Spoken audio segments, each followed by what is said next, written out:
आइए हम सब्जेक्ट के बारे में विस्तार से पढ़ते हैं। इसमें पहला नियम है कि when subject has only one part, जब सब्जेक्ट में केवल एक ही पार्ट होता है तो वो हेड वर्ड या फिर मेन वर्ड कहलाता है। इसमें नाउन भी हो सकता है, प्रोनाउन भी हो सकता है, एडजेक्टिव भी हो सकता है, जीरंड भी हो सकता है या फिर इन्फिनिटिव हो सकता है। आइए noun, pronoun, adjective, gerund, infinitive के बारे में एक बार देख लेते हैं। नाउन क्या है? तो किसी व्यक्ति, वस्तु, स्थान के नाम को हम नाउन कहते हैं, जैसे कि राम, मेज, लखनऊ, ये सब नाउन हैं। प्रोनाउन क्या है? तो जब हम नाउन के स्थान पर कोई शब्द प्रयुक्त करते हैं तो वो शब्द प्रोनाउन कहलाता है, जैसे कि he, she, it, I, we, you, they, ये सब प्रोनाउन है। एडजेक्टिव क्या है? जब हम किसी नाउन या प्रोनाउन की किसी शब्द के द्वारा विशेषता बतलाते हैं तो वो शब्द एडजेक्टिव कहलाता है, जैसे red, yellow, black, long, short, tall, thin, ये सब जो है एडजेक्टिव है। जीरंड क्या है? जब हम किसी वर्ब में आईएनजी लगाते हैं और उसे हम कर्ता के रूप में प्रयोग में लाते हैं तो वह जीरंड कहलाता है, जैसे कि स्मोकिंग, रीडिंग, ये सब। इन्फिनिटिव क्या है? जब वर्ब से पहले हम टू लगाते हैं और उसका प्रयोग कर्ता के रूप में करते हैं तो वह वहाँ पर इन्फिनिटिव कहलाता है। आइए कुछ उदाहरणों के द्वारा हम इनके बारे में पढ़ते हैं। पहला उदाहरण है राम प्लेज, यानी राम खेलता है। यहाँ पर राम सब्जेक्ट है और यह एक नाउन है क्योंकि यह एक व्यक्ति का नाम है। दूसरा सेंटेंस है मीना वीप्स, अर्थात मीना रोती है। यहाँ पर मीना सब्जेक्ट है और यह एक नाउन है क्योंकि यह भी एक व्यक्ति का नाम है। तीसरा सेंटेंस है ही प्लेड, यानी वह खेला।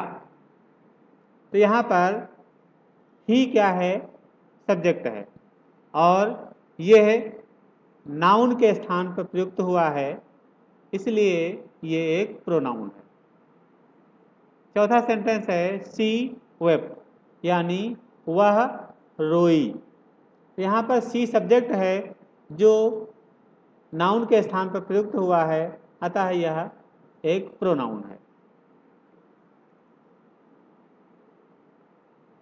पांचवा सेंटेंस है स्मोकिंग इज इंजूरियस, धूम्रपान हानिकारक है। तो यहाँ पर स्मोकिंग जो है